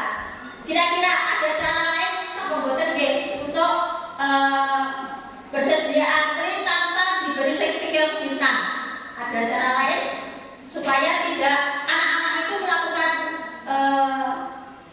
pembelajaran dengan tertib, karena kan stiker tadi iming-imingnya karena ada penghargaan. Nah, supaya anak-anak itu biar bisa tertib tapi tidak ada iming-imingnya atau tidak dapat stiker bintang, dengan cara apa? Kira-kira cara yang lain? Ya, seperti diucapkan Bu Anis, dengan cara pembiasaan. Jadi anak-anak dibiasakan untuk tertib tanpa kita harus iming-imingi stiker atau penghargaan, karena lewat pembiasaan anak-anak akan terbiasa mengikuti mengikuti pembelajaran kita dengan tertib. Nah, ini didukung oleh penghargaan. Penghargaan maupun hukuman adalah cara-cara mengontrol perilaku seseorang yang menghancurkan potensi untuk pembelajaran yang sesungguhnya. Jadi sebenarnya nih Bapak Ibu Guru, kalau kita memberikan penghargaan kepada siswa terus, itu sebenarnya dapat menghancurkan potensi anak sendiri. Karena kenapa? Kadang kalau kita memberikan penghargaan itu anak-anak itu melakukan kegiatan atau melakukan hal apa itu karena penghargaan dari kita, iming-iming dari kita. Karena contoh kita menyuruh anak untuk membersihkan kelas dan kita memberikan iming-imingnya dulu.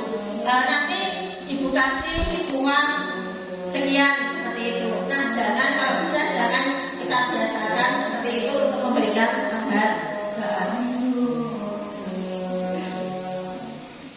Selanjutnya yaitu materi yang terakhir dari Pak Rafiq, yaitu posisi kontrol.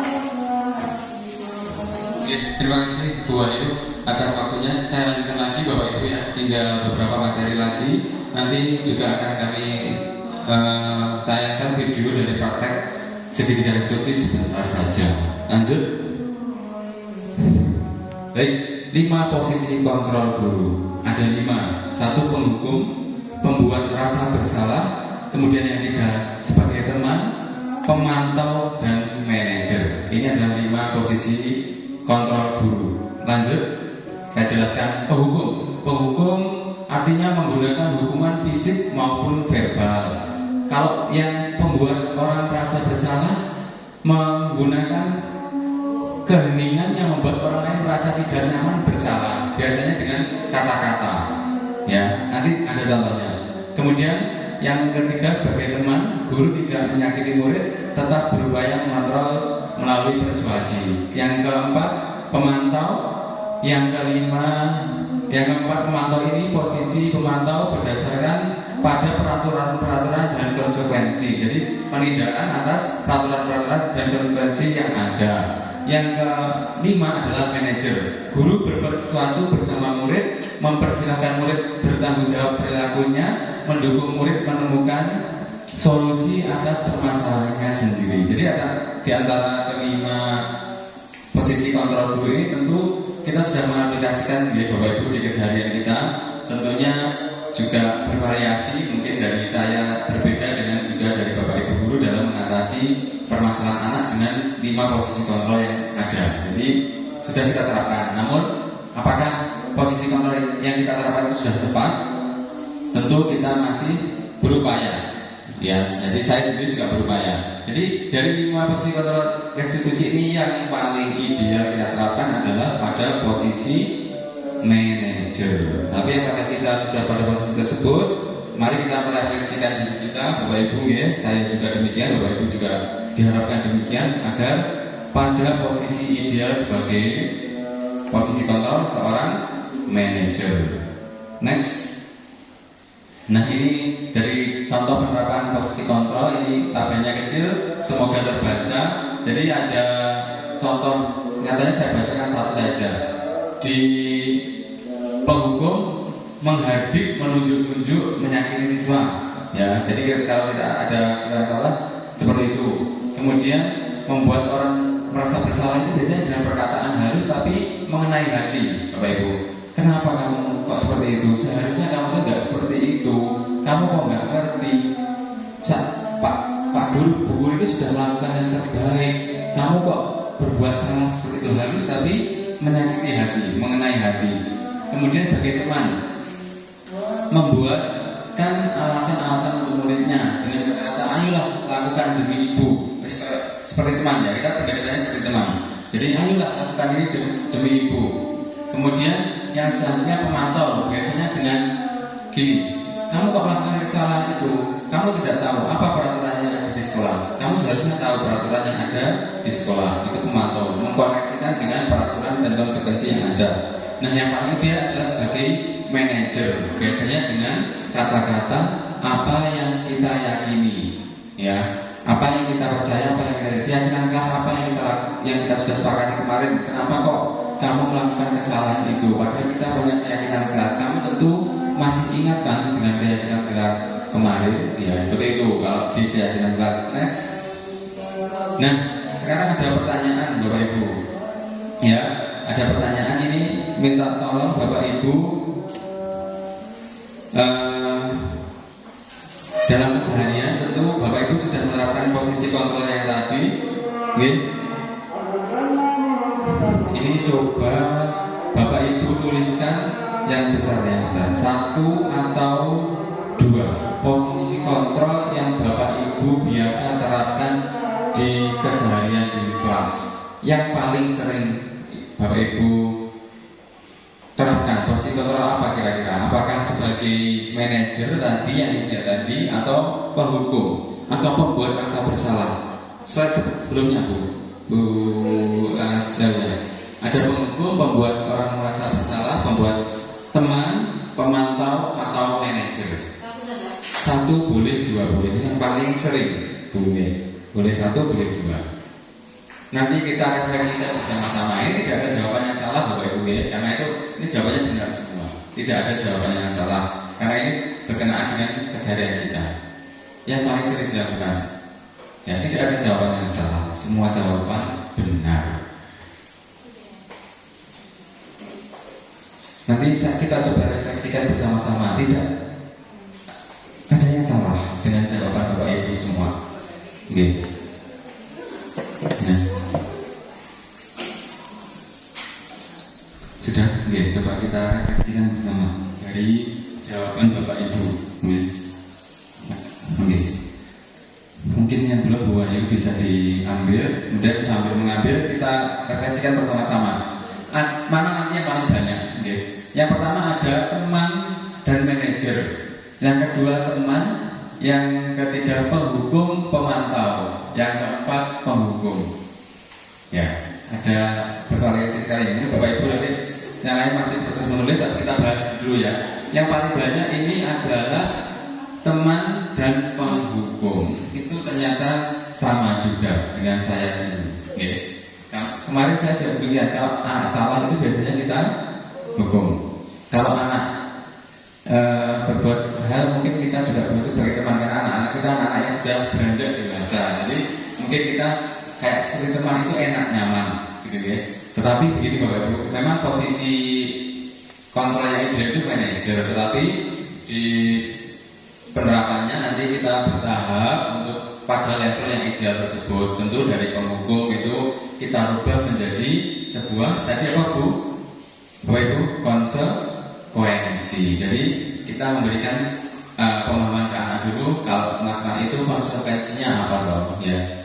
Tapi juga tidak boleh diberikan penghargaan, karena penghargaan itu sifatnya malah merusak kebahagiaan tujuan. Contohnya biasanya seperti ini, kalau penghargaan merusak kebahagiaan itu, kalau misalnya kita punya anak di rumah, anak kita kelas 3 SD, namanya misalnya dia bentuknya nilai, nanti kalau kamu sudah bisa membaca, ibu belikan sepeda, misalnya gitu ya, kalau anak-anak, ya.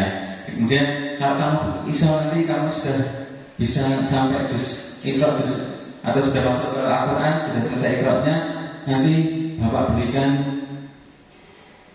hadiah HP misalnya. Itu untuk sebuah penghargaan, itu juga dilarang begitu, karena penghargaan itu akan merusak dari nilai keberhasilan anak sendiri. Bahwasanya anak itu kalau sudah bisa membaca, dia itu sudah menang, dia artinya sudah bisa memperoleh hasil, ya, kebahagiaan sendiri. Dengan penghargaan itu justru akan merusak kebahagiaan anak tersebut, karena dengan nanti endingnya anak akan berupaya kalau ada hadiahnya, kalau ada seperti itu ya, ini penerapannya.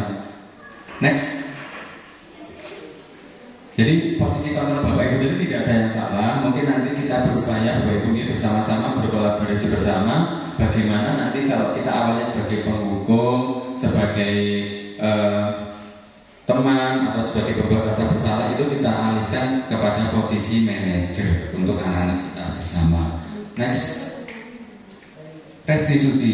Jadi restitusi adalah proses menciptakan kondisi bagi murid untuk memperbaiki kesalahan mereka sehingga mereka bisa kembali pada kelompok mereka dengan karakter yang lebih kuat. Tujuannya menjadi orang yang meraih nilai-nilai kebajikan, kemudian manfaatnya bagi murid menjadi lebih memiliki tujuan, lebih disiplin, positif, memulihkan dirinya. Jadi restitusi ini adalah proses menciptakan kondisi murid kembali pada kondisi semula, kondisi benar. Jadi kita tidak berfokus pada salahnya murid, tetapi kita berfokus pada solusi yang akan kita berikan untuk permasalahan yang dihadapi murid. Lanjut, ini tinggal beberapa slide lagi.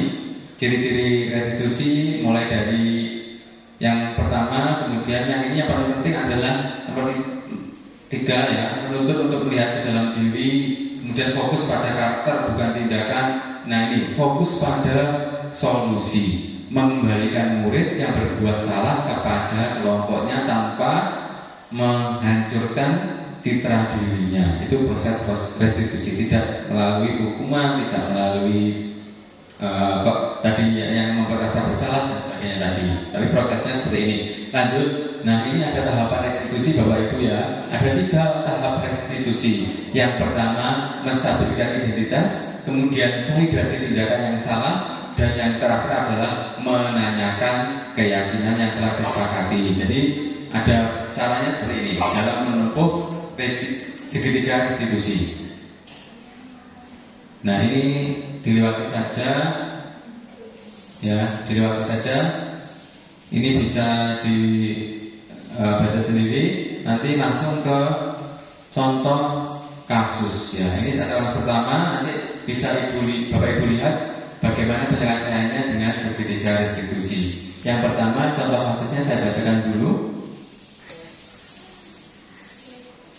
Ya, pada saat proses pembelajaran, Bu Wahyu sedang menjelaskan tugasnya. Tiba-tiba ada salah satu siswa yang bermain HP yang bernama Reva. Kemudian teman sebelahnya si Devi melaporkan kepada Bu Wahyu.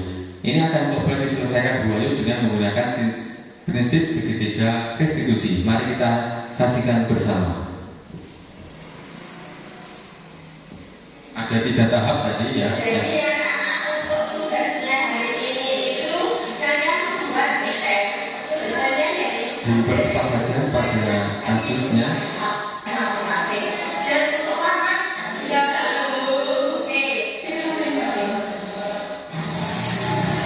apa kok kamu bisa belajar dari mainan HP?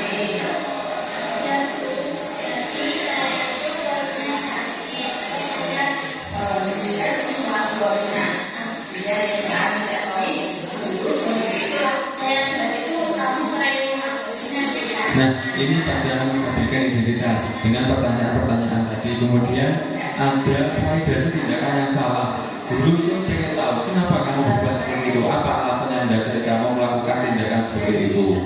Ya. Kemudian ada kalimat juga. Tadi ada kalimat setiap orang itu pernah melakukan kesalahan. Begitu juga Bu Wahyu. Itu pertanyaan itu validasi tindakan yang salah. Oke. Setiap orang pernah melakukan kesalahan, baru kemudian di ending dikoneksikan dengan keyakinan kelas yang telah disepakati. Ya, jadi kamu masih ingat tentang keyakinan kelas yang kita sepakati kemarin ya? Dengan sikap kesalahan perbuatan salahmu itu melanggar keyakinan kelas yang mana, baru diluruskan, kemudian diberikan solusi. Di videonya Bu Wahyu seperti itu tadi.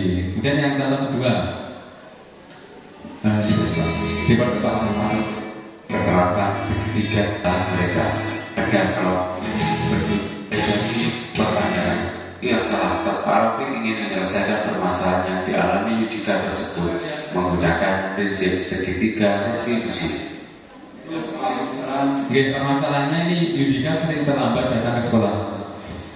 Yudika, maaf Bapak meminta waktu sebentar. Kira-kira Yudika tahu ya kenapa Bapak memanggil Yudika pada hari ini?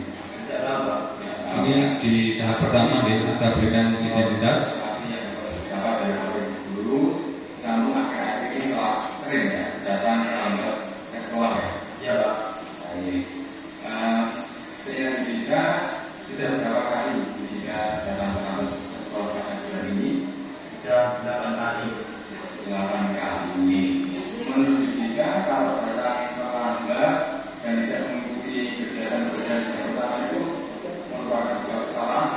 ini validasi tindakan. Menurut Yudika, kalau sudah pernah berdebat itu merupakan sebuah kesalahan atau bukan? Setiap orang pasti pernah melakukan sebuah kesalahan. Namun yang perlu kita ketahui dan kita sadari bahwasanya kita tidak fokus pada permasalahan tersebut, melainkan pada solusi dan bagaimana kita memperbaiki kesalahan yang telah kita lakukan. Setuju juga? Setuju. Dari permasalahan tadi, ayo kita cari solusinya bersama-sama. Ya. Baik juga. Pada bulan ini kamu sudah mengatur 8 kali. Kalau boleh Bapak tahu kenapa alasan kamu terlalu menangis? Karena saya sering begadang di malam hari Pak, dan bermain game sehingga saya pagi hari bangun siang. Kalau begitu intinya masih ingat tidak dengan keyakinan ini? Ini lihat ayat terakhir adalah menanyakan keyakinan. Masih ingat tidak? Dengan kata terlambat itu Yudika melanggar keyakinan kelas yang mana? Disiplinan Pak. Nah, di sini. Nah, menurut Yudika, disiplin itu penting atau tidak? Penting Pak. Penting ya. Penting Pak. Karena disiplinan tempat menghabiskan waktu dan mentaati peraturan sekolah. betul sekali juga.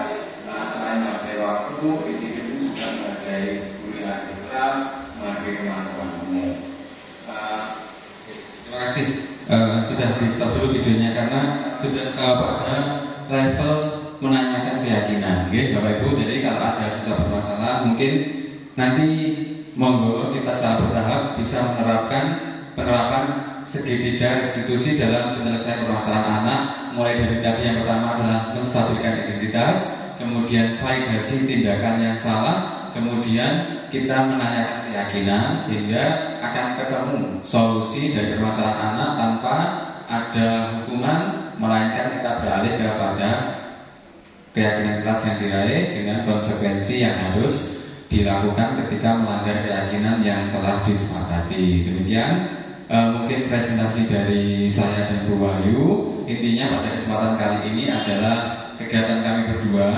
Ini merupakan rangkaian kegiatan dari program pendidikan guru penggerak angkatan 9, di mana kami telah melampaui pendidikan di modul 1. Di modul yang terakhir adalah budaya positif. Harapannya nanti secara bersama-sama dan berkolaborasi saya dan Bu Wahyu bisa menumbuh kembangkan budaya positif di sekolah, tentunya juga dari dukungan dari Bapak Ibu guru semua di SMK Negeri 1 Muara.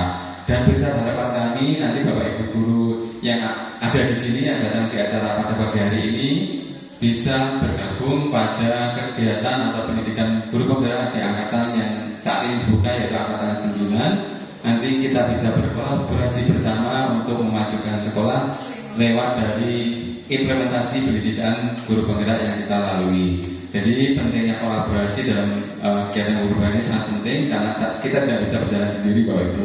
Guru penggerak ini sebagai wadah kita untuk mengembangkan ilmu dan mencari inspirasi baru, insight baru, tapi pengembangannya kita butuh dengan dukungan dan kolaborasi Bapak Ibu guru. Ada rangkaian kata dengan kolaborasi, bahwasanya kalau ingin berjalan cepat maka berjalanlah sendiri, dan apabila kita ingin berjalan jauh maka berjalanlah bersama-sama. Terima kasih, mungkin itu saja yang bisa kami sampaikan dari kegiatan designasi kami pada pagi hari ini. Atas partisipasi dan semangat Bapak Ibu kami ucapkan terima kasih. Kami tutup. Ada tambahan dari Bu Wahyu? Oh iya, pertanyaan mungkin sebelum saya tutup, ada pertanyaan dari Bapak Ibu? Tadi sudah diwakili Pak Wasin, mungkin Pak Wasin ada lagi? Bisa? Jadi, kalau sudah tidak ada Pak Wasin? Nggih. Nggih, Pak. Nggih.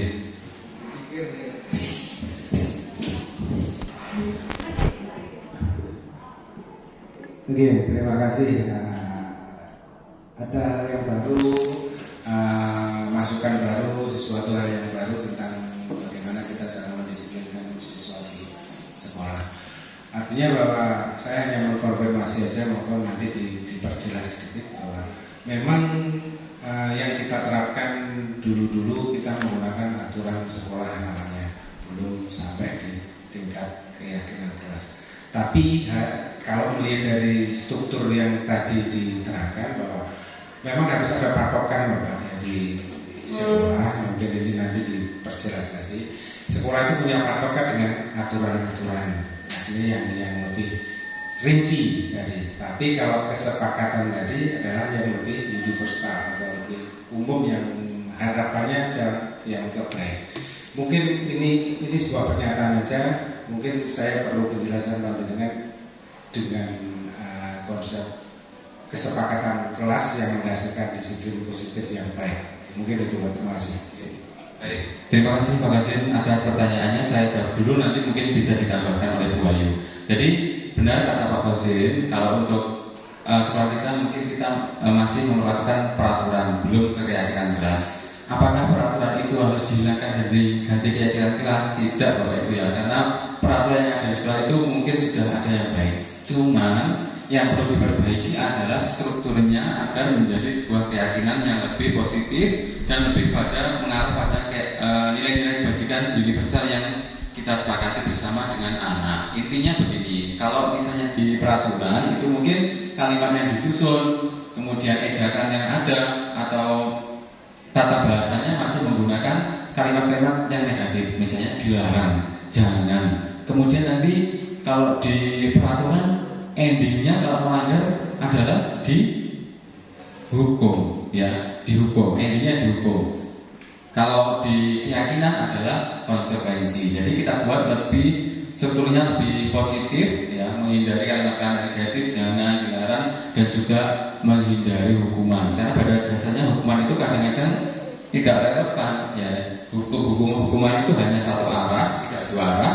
Kalau konsekuensi itu dua arah. Dua arah artinya disepakati antara siswa dan murid. Kalau melakukan seperti ini solusinya seperti apa? Dikomunikasikan, tidak dihukum. Kalau dihukum itu satu arah. Nah, kamu terlambat lari, datanya terlambat, hukumannya lari. Berarti tidak relevan antara pelanggaran dan hukuman yang diperoleh itu kadang-kadang tidak relevan. Kalau konsekuensi bisa lebih relevan dan juga lebih dua arah. Jadi dalam peraturan dan tadi keyakinan kelas tadi betul sekali kata Pak Fauzin.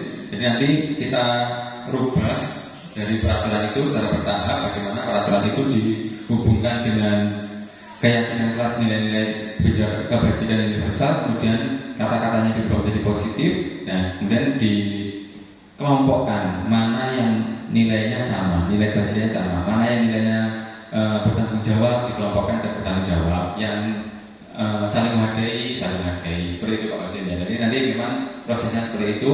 Maka dari itu ini langkah kami masih sangat panjang dari pendidikan guru penggerak ini. Ada tambahan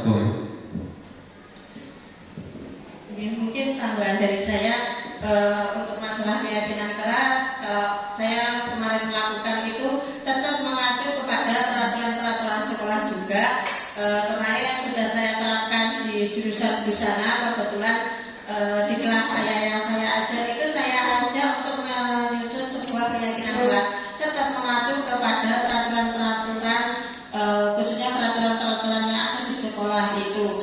Contohnya kemarin ada anak membuat keyakinan itu agak meleset dari peraturan itu, sudah saya kaji ulang, kan saya suruh nulis juga di sticky note seperti itu, saya suruh tempel. Setelah itu bersama-sama saya kaji ulang juga mana yang nanti akan masuk dalam keyakinan-keyakinan kelas yang bisa disepakati bersama. Karena terkadang kalau kita tidak mengkajinya ulang, keyakinan itu anak-anak membuatnya kadang seenaknya sendiri seperti itu. Tetap kita mengacu kepada peraturan-peraturan yang ada di sekolah seperti itu, Bapak Ibu Guru. Mungkin ada yang ditanyakan lagi dari Bapak Ibu Guru? Cukup ya? Terima kasih untuk waktunya. Terima kasih Bapak Ibu Guru sudah banyak meluangkan waktunya untuk kita berdua melakukan diseminasi aksi nyata modul 1.4 tentang daya positif. Mungkin barangkali nanti kita akan mengajak Bapak Ibu juga lagi, barangkali akan merepotkan lagi panjenengan semua untuk kegiatan-kegiatan kita, mendukung kegiatan-kegiatan kita di kegiatan program guru penggerak, khususnya angkatan 9 dan kelas saya yaitu 174A bersama dengan Pak Rafiq.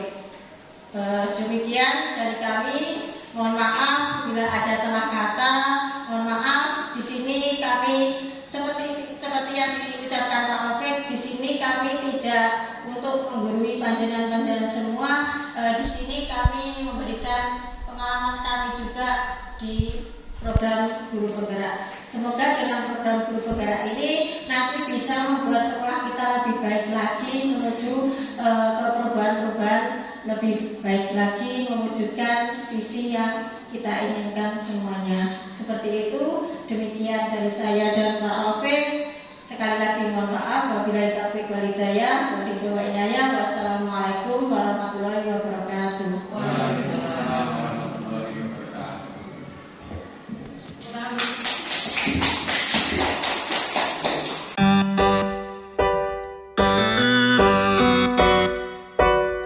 Assalamualaikum warahmatullahi wabarakatuh. Waalaikumsalam warahmatullahi wabarakatuh. Bagaimana kabarnya hari ini anak-anak? Alhamdulillah baik. Alhamdulillah baik semua ya, tidak ada yang sakit. Alhamdulillah, semoga kita selalu diberi kesehatan dan selalu dalam lindungan Allah Subhanahu wa taala. Nah, hari ini kegiatan kita hari ini yaitu membuat keyakinan kelas yang nanti kita bisa sepakati bersama-sama. Ada yang pernah tahu atau mendengar keyakinan kelas? Ya, Reva? Sama dengan peraturan kelas. Oh iya. Nah, keyakinan kelas itu bisa sama dengan peraturan kelas ya. Jadi kalau di sekolah itu ada tata tertib kan, kalian kemarin pernah ya di-share tata tertib sekolah ya. Atau peraturan sekolah. Nah, kita di kelas ini juga akan membentuk peraturan kelas. Peraturan kelas itu nanti wujudnya berupa keyakinan-keyakinan yang nanti kita buat, kita sepakati bersama. Keyakinan-keyakinan itu nanti itu menggunakan kalimat-kalimat yang positif ya. Kenapa kok wujud dari peraturan kelas itu merupakan keyakinan? Jadi nanti gini, biar kalian meyakini nilai-nilai yang sudah kalian buat dan berusaha bertanggung jawab terhadap nilai-nilai yang sudah kalian buat dan kalian sepakati bersama. Ya, nanti di sini Bu Ayu akan membagikan sticky note di sini. Kalian nanti silahkan menulis di sini. Contoh, Ibu kasih tahu ya, contoh keyakinan kelas yaitu kebersihan. Di situ contohnya selalu menjaga kebersihan kelas atau bengkel itu masuk. Terus mandiri, datang dan pulang tepat waktu, itu contohnya seperti itu. Bisa dipahami? Ya, jadi ini nanti Bu Ayu bagikan untuk sticky note-nya. Silahkan nanti kalian mengisi dengan kalimat-kalimat yang positif ya. Jangan menggunakan dilarang, terus jangan, terus tidak boleh, jangan seperti itu ya. Jadi keyakinannya menggunakan kalimat-kalimat yang positif. Ini saya bagikan. Ini ada lemnya, nanti setelah ditulis nanti silahkan menempelnya di papan tulis. Baru nanti setelah buah kelompok-kelompokkan, nanti silahkan dipindah di sini sesuai kreativitas kalian masing-masing bentuk biar semenarik mungkin, biar kalian juga bisa memahami dan bisa dibaca setiap saat. Seperti itu ya, paham? Ini saya bagikan sedikit